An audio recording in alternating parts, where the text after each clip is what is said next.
CPU, short for Central Processing Unit, is like the brain of the computer, and once you understand how it works, you'll understand the computer as well. Let's remove the cover of the CPU and zoom in to see what happens inside. There are lots of different wires carrying information around the CPU. This particular CPU is called the 6502 and was used in computers like the Apple II and the Commodore 64, as well as in the original Nintendo Entertainment System. This emulation of the 6502 can be found online at visual6502.org. In every CPU, there is a particular wire that turns on and off at a steady rate to help keep everything in sync. That wire is called the clock, and the clock in this simulation is turning on about twice a second. Modern CPUs are measured in gigahertz, giga meaning billion and hertz meaning times per second. So the clock in modern CPUs turns on several billion times per second. That speed is what allows CPUs to do very complicated things very quickly. However, what the CPU does during each clock tick is actually very simple and something we'll look at more in this video. For now, we'll zoom back out and put the cover back on. The CPU in your computer might be manufactured by a company like Intel or AMD, but the type of CPU we're going to look at today is called the Scott CPU. The Scott CPU doesn't actually exist except as a design in a book called But How Do It Know by John Scott. The design of the Scott CPU is copyrighted and is being used in this video with John's permission. The book is available at buthowdoitknow.com. This is a great book that goes through each of the components in the CPU very slowly, without using a lot of overly technical jargon. If you've been looking for a book that explains how a computer works, I would highly recommend this one. So let's flip the CPU over and look underneath. You'll see a lot of pins sticking out that allow the CPU to take in information and send it back out. The CPU fits into what's known as the motherboard. The motherboard allows all the components in the computer to connect to each other. So we'll flip the CPU back over and plug it into the motherboard. On the right of the motherboard is a place for something called RAM. RAM is short for Random Access Memory, and it just contains all the data that is being processed by the CPU. Let's learn a little bit more about RAM by looking at how the CPU and RAM interact. For now, we'll remove the wires on the left and move the motherboard over to make room for the RAM chip. RAM consists of a list of addresses, and at each of those addresses is a piece of data. The CPU normally requests and processes each piece of data from RAM in order, one after the other. However, if the CPU is instructed to pull data out of order, it can do so. That is why it's called Random Access Memory. The data can be accessed randomly if it needs to be, although normally it's accessed in order. When the computer first starts running a program, it sends an address to RAM to begin retrieving that program. The RAM address just consists of a series of ones and zeros representing on and off wires. RAM doesn't do anything with that address though until the CPU also turns on the set or the enable wire. If the enable wire is turned on, RAM automatically sends whatever piece of data is at that address back to the CPU. That data is then processed by the CPU accordingly. Once the CPU is finished processing that piece of data, it then sends another address to RAM, turns on the enable wire, and gets the next piece of data from RAM. This process happens over and over again inside the computer. If the CPU needs to save data to RAM, it outputs an address, outputs some data. Today I'm going to be doing a tutorial on how to help repair and remedy a memory leak on your Windows 10 computer. So whenever you run a program, in general terms, it will require processing power or RAM or memory in order to run its operations. After a program is done and you want to close out of it, what it's supposed to do is release whatever memory allocation it's been given back to the system so that if you open up another program, it'll be able to access the RAM. But when you have a memory leak, you will not have any RAM or memory that's freed up. Or if you do, it will not be 100% and you're going to continuously have high RAM or memory usage. So in this tutorial, I'm going to be showing how to hopefully free up some memory. So while this also can be affected by software aging, meaning older software is more likely to be prone to these type of errors as Windows becomes newer and installs new updates, hopefully this tutorial will fix most of your guys' problems. So we're going to first head over to regedit. So I'm going to just go onto our start menu. I'm going to type in regedit. Now I'm going to right click on it, and then I'm going to left click on run as administrator. If you receive a user account control window, select yes. Okay, so once you are in the registry editor, what you want to do is click on the little drop down arrow next to H key local machine. Then you want to left click on the little drop down arrow next to system. Then you want to left click on the little arrow next to control set 001. I'm going to expand this window a little bit so we can see our path a little bit better. Then you want to left click on the little drop down arrow next to services. Then you want to scroll down this list until you get to NDU.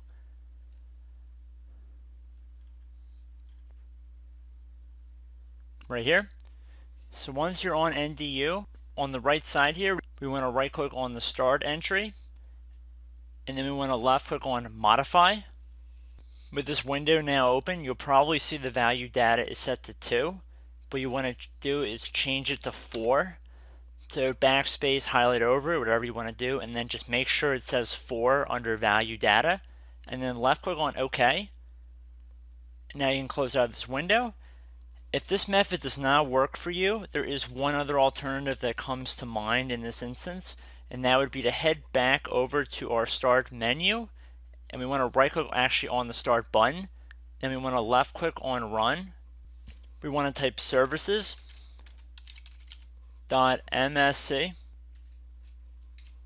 and then click on enter. With the services window open, what we want to do is head down until we find Superfetch. So I'm just going to keep scrolling down here.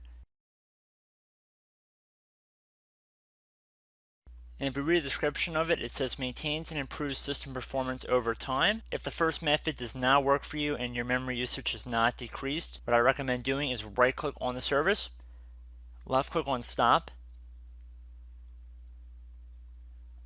and then if we actually double click on it, and then we go underneath startup type, click on this little drop down arrow, or click anywhere on this box for that matter, and then left click on disabled, then do apply and OK. So it will not relaunch every time you open up your computer.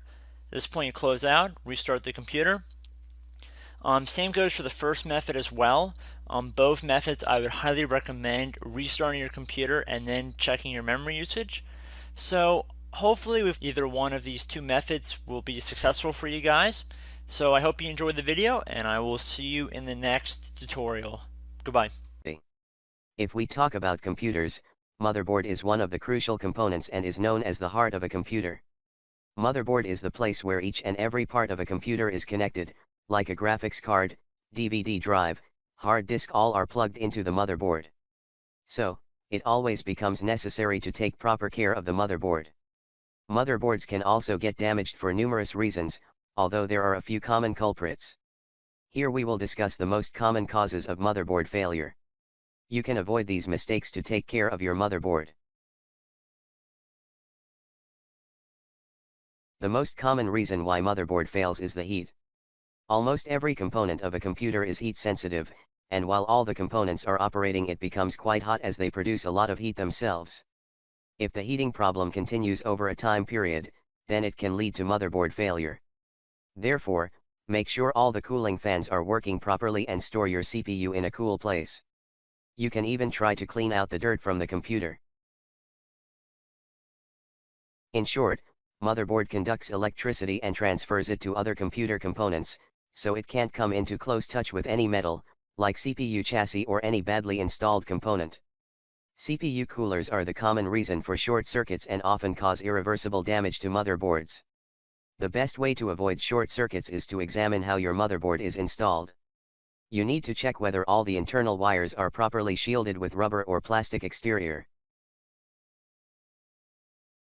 Electrical spikes are the short-lived outburst of energy in an electrical circuit.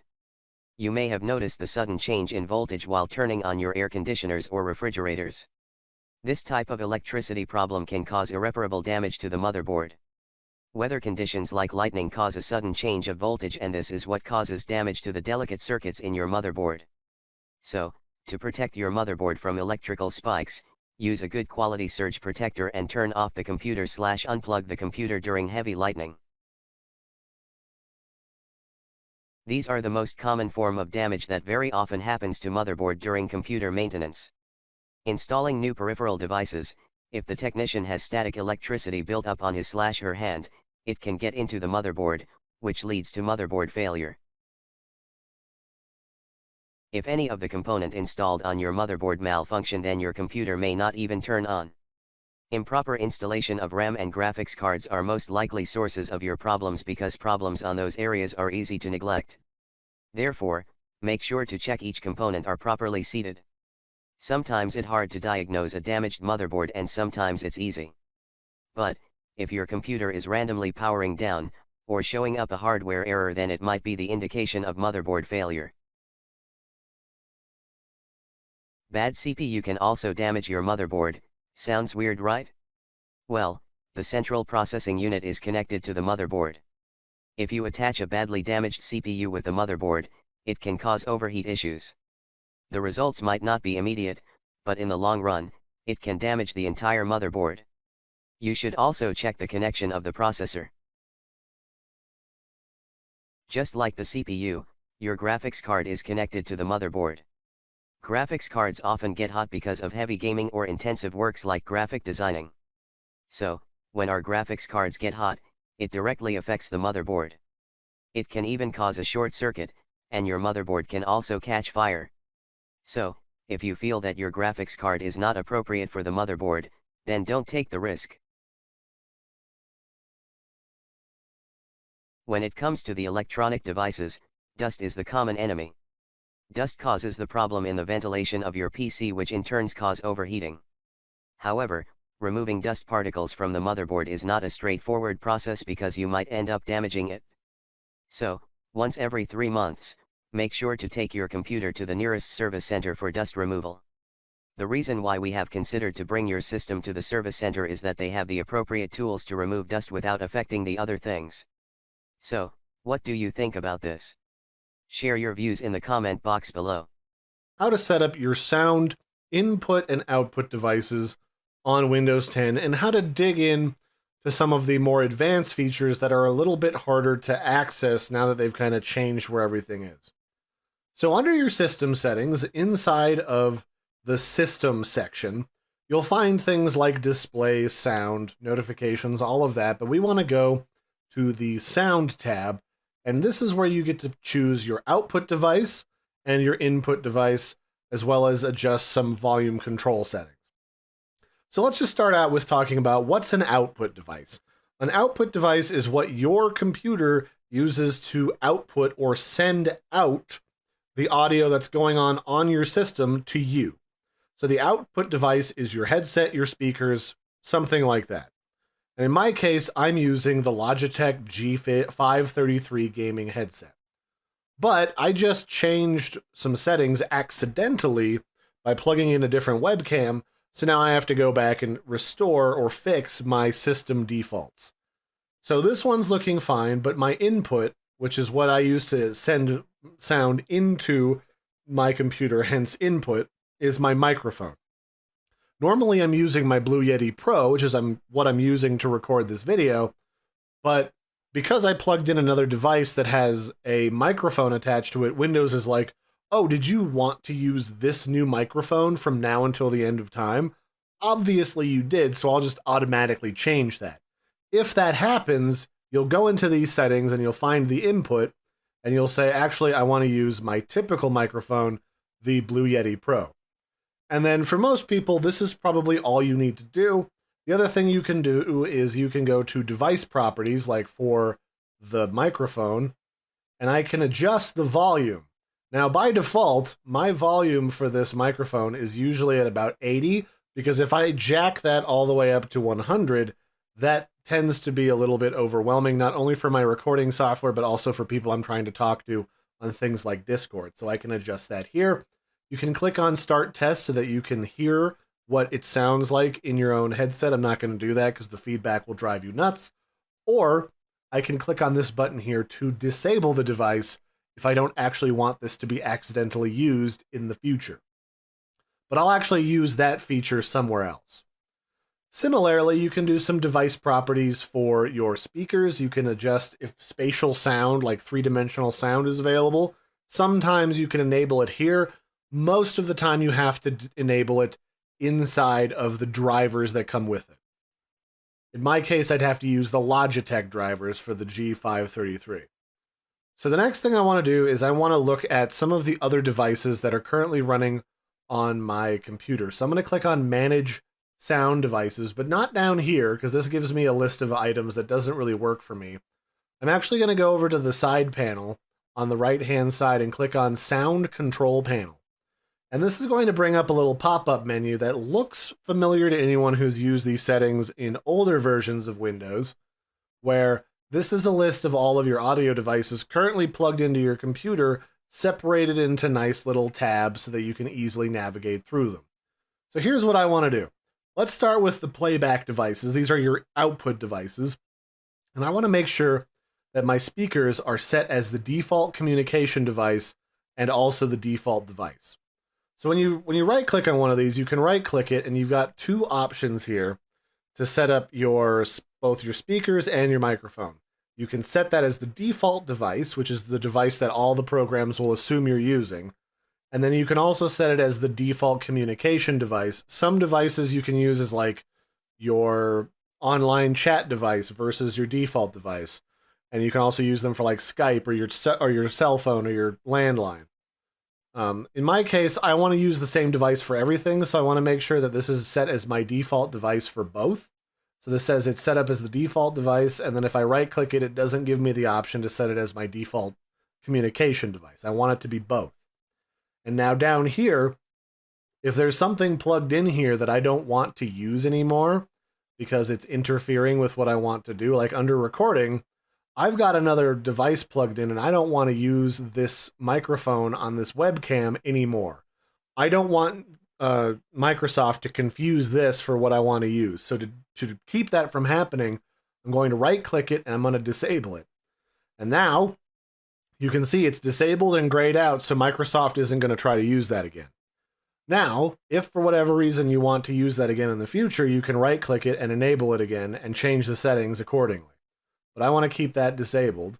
And then I want to go back up to my usual microphone, the Blue Yeti Pro, and I'm going to right-click it, and I want to make sure that it doesn't have the ability to make this the new default communication device and the new default device. Because it doesn't give me those options, I can tell that it's already set as both. Otherwise, if I like set this as the default communication device and there's like another little green bubble with a phone in it, that means this is set up incorrectly, and I need to make sure that this is set to the default communication device. Likewise, remember how I set up the properties over here in this window? Likewise, you can open up more properties inside of here where you can set up, device usage. You can listen to it and make sure that, do I need to adjust the volume? Do I need to adjust any of the effects that you can add to this? You can set up how much usage it gets when, let's say this is on a laptop and your laptop comes unplugged or you lose power. It'll say like, well, when your laptop's on battery power, do you disable your microphone automatically to save power? You can set that up here and listen. Levels, same thing, it's your volume. You can set up enhancements. You can set up low frequency protection or loudness equalization. And when you're listening to it by clicking on this option over here under listen, it'll automatically feed you whatever your mic sounds like into your headset. So then you can play with these enhancements. Does it help? Does it hinder? Figure it out, enable or disable them accordingly. And then under advanced, you can set what the quality is for your microphone. I'm actually going to set this to something like 2-channel, 24-bit, 4800 or 1000 hertz, which is studio quality, which is what I use my microphone at. And then down here, you've got exclusive mode, where some programs want the ability to take exclusive control over your microphone. I leave these enabled because programs that do that don't seem to pay attention to what you've set for these two settings. So it doesn't tend to matter anyway. I've had these disabled and programs will still mess with the microphone properties regardless. Just note that some programs can do that, including video games. So if you've got your level set to a certain amount so that it doesn't murder people's ears, you might have to, depending on the game or the software, go back in here occasionally and set this back to what you want. But yeah, other than that, I mean, that's really the bread and butter of adjusting your playback and recording devices here inside of Windows. You've also got some things over here that are like sounds that you can play with. These are the different sounds that play when different things happen on your computer. You can edit them by clicking on them. Like, let's say when your calendar on Windows sends you a reminder, you want to play the Windows Notify Calendar sound. You can change that to this long list of different sounds, and then you can test what it sounds like. You can also download other sounds or make your own, and then you can hit the Browse button to select those somewhere else on your machine, and you can completely customize all the sounds that you have on your computer through this window. And then over here is with communication. Do you want Windows to automatically adjust the volume of different sounds when you're using your PC to place or receive telephone calls? This can get really wonky, especially if you use, like, I've got Google Fi, so I use my Gmail account to receive phone calls and to send phone calls from home through my computer. This setting doesn't really affect that, but if you find that you use like a built-in phone program on your computer to make and receive calls, and it's sometimes hard to hear people when there's something else going on your computer, you can enable reducing all the volume of other sounds by like 80% or by half, or you can just do nothing. It's completely up to you. So that's kind of the ins and outs of the sound settings for Windows for adjusting your recording devices and your playback devices. I hope you found this helpful. And until next time, I've been your host, Larry. Don't forget to like and subscribe. And if you have any questions, throw those in the comment section below. Bye, everybody, and have a good one. Guys, welcome back again. I'm MJ. In this video, I'll show you how to fix network and internet issues in your Windows PC. So I will show the 6 steps. Hopefully one of them will work with you. So watch this video carefully until the end. So first, and the basic step is, everyone know this, or everyone do this first. So go to Start and Troubleshoot. Go to Network and Internet and simply click on Internet or Network Troubleshooter. Most of the time this will not work, and sometimes if you're lucky it will work. So it's a basic. First you need to check the troubleshoot, and if not work, go with the second option. The second option is open the CMD, right click on and run as administrator, and here you need to type a simple code. Don't worry, I have given all this code in my video description link. Just copy and paste here. Then you type ipconfig like this space //DNS like this and hit enter. After you type this, hit enter. Okay, this is the first method, and this is a powerful method. After this, check your internet or network working fine. If it's still not working, then open the command prompt one more time and then run as administrator. You need to type these codes. So I have given this code in my video description link. Just type it like net sh space winsock space reset space catalog. Hit enter. So after successfully, it will ask you must restart your computer, and restart it. And you need to type one more command after you restart. Just open your command prompt once again, and this time type net sh space int space ip space reset dot log. So you need to type this command. Okay, I have given this command in my video description link. Just copy and paste and hit enter. It will work. So this is a powerful method. Okay, the second method, and the third is just go to your this PC, go to manage, and then go to device manager and extend the network adapter, and here you need to update your network adapter. So select your network and then click on update your network adapter. You can directly do it from internet. So this is the third option. Okay, and the fourth is go to your network property like this. Okay, and open your network property like this, and then here select the IPv4, go to property, and here check on use the following DNS server, and in the preferred DNS server type 8.8.8 and the alternate DNS server type 8.8.4.4 and click OK. So this is the fourth method. And if you still facing problem, then go to your network setting like this. Open network and internet setting, and here go to network and sharing center, and then click on change advanced internet setting, And here you need to do the same setting what I did here. Like first take the private, open the private and check on all these things, turn on the network discovery and turn on the file and printer sharing, and in the guest or public do this, turn off the network discovery and turn off the file internet sharing. This is the guest or public. And now click on all network, and in the all network just do the setting what I did here, like turn off the public folder, use 128-bit encryption, and the most important thing, you have to turn off your password protection. If you are not using password protection, then turn off it and simply click on yes. So do the setting what I did here exactly, okay, and save it and close it and restart your PC and check it out. And the last, if you're still facing problem, the last option is go to setting here, okay, and go to internet and network or internet. Here you'll find the option network reset, so click on it. So remember, it's showing clearly this will remove and reinstall all your network adapters and set other networking component back to their original settings. You will need to reinstall other networking software afterward, such as VPN client software or virtual machine. That means it will restore your all network setting to their default. Maybe you need to configure your router or your IP address after this. So when you need, then only do this. So just click on reset now. So that's it guys, I have showed the 6 ways to fix your all network and internet sharing issues, and please let me know in comments which option or which method fix your problem. So thanks for watching guys, catch you next video. Please like, share and subscribe. Thank you very much. In this video I'm going to show you how to troubleshoot hardware and devices problem in your laptop and desktop. This method is applicable on Windows 10, 7 and 8 laptop and desktop.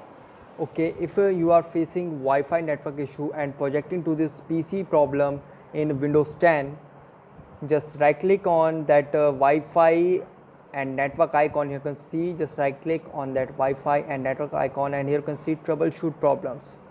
Just click on it and you can see Windows network diagnostic is working.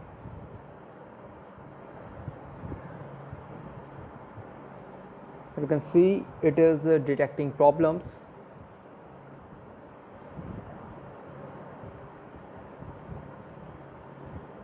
So you can see this is the method to resolve Wi-Fi network issue and projecting to this PC issue in Windows 10, especially in Windows 10. And if you are facing other hardware issue like sound is not working, Bluetooth is not working, first go to control panel. Now in control panel, view by large icons and go in troubleshooting,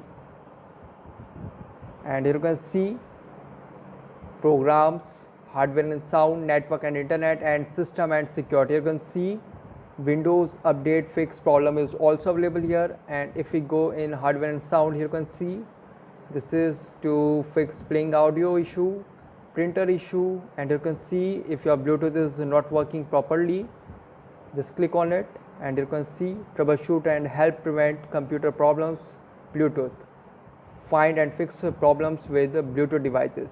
Here you can see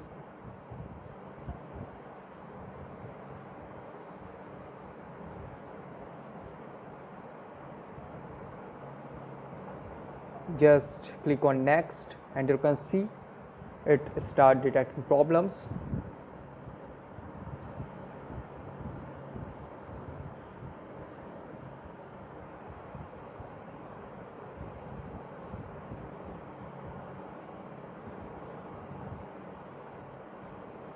So you can see which of these devices do you want to troubleshoot. Select device and again click on next. And you can see turn off sound effects and enhancement. Okay. If you see if keyboard is not working properly, here you can see the keyboard troubleshooter, speech troubleshooter, video playback troubleshooter, background intelligent transfer service troubleshooter.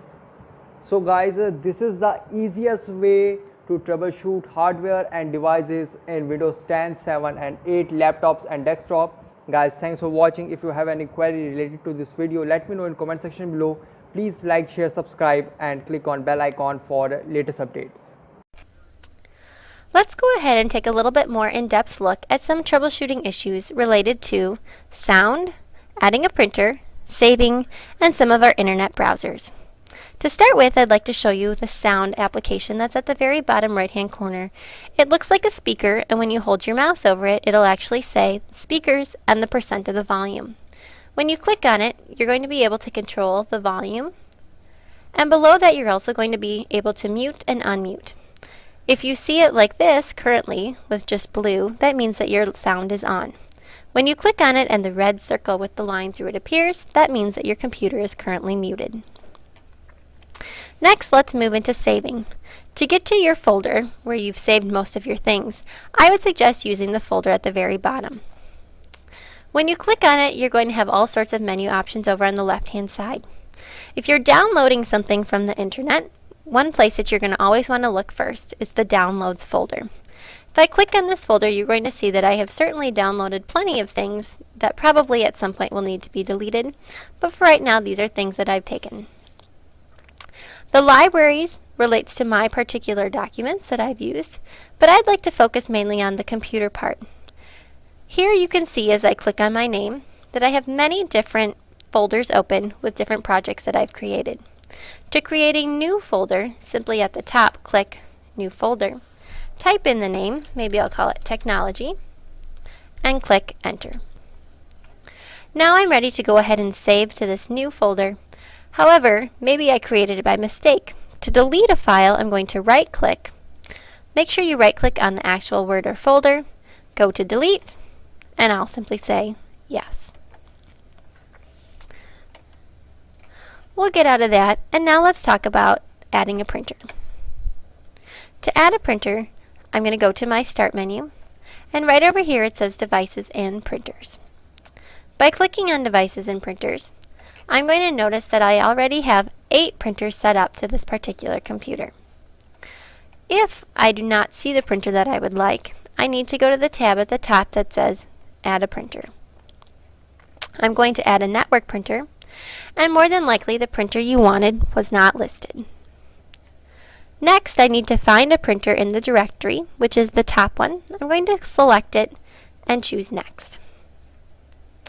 At the bottom, you will see a list of every single printer in the entire district. Currently, I'm at West Middleton, so I'll scroll down to the bottom and think about maybe I'll add the West Middleton office copier. I'm going to click on it once and choose OK. It may take a minute for the drivers to set in, and after it's finished, it's going to give you a prompt. This prompt is going to ask you if you would like to keep the printer the name that it actually has. I would suggest saying yes, just leaving it alone. Ease of use for you and ease of use for anyone else. Next, it's going to ask if you'd like to set it as its default printer. Setting something as default means that it will always print to this particular location. If you'd like to set it as default, simply click on the box. If not, unclick and push Finish. You will now notice that I have the West Middleton office copier added to my printers of choice. Finally, let's take a minute to talk about some internet browsers. On your desktop, you're going to have probably 2 options, the Blue E for Internet Explorer, and then the Google Chrome. Google Chrome, if we go ahead and open it, is nice when you open it up because it shows you many of the features that it's known for. I'm actually going to start over here with Google Drive because Google Docs is a part of Google Drive. Google Drive is very similar to the Microsoft Office suite, where teachers can go ahead, or anyone can go ahead, and create files in a spreadsheet form, in a document form, in a slideshow form, or surveys, other types of forms, many uses. They also link very well with your email, since we use Gmail, and you also have some other features here, including Google Apps and their extensions. This will go more in depth with another webcast, so I encourage you to look at that as well. Let's talk really quickly about the Blue E, which stands for Internet Explorer. Here I would recommend going for Infinite Campus, especially fillable forms, and for Skyward Skyport. I hope these tips have been helpful to you and that you're ready to go. Good luck!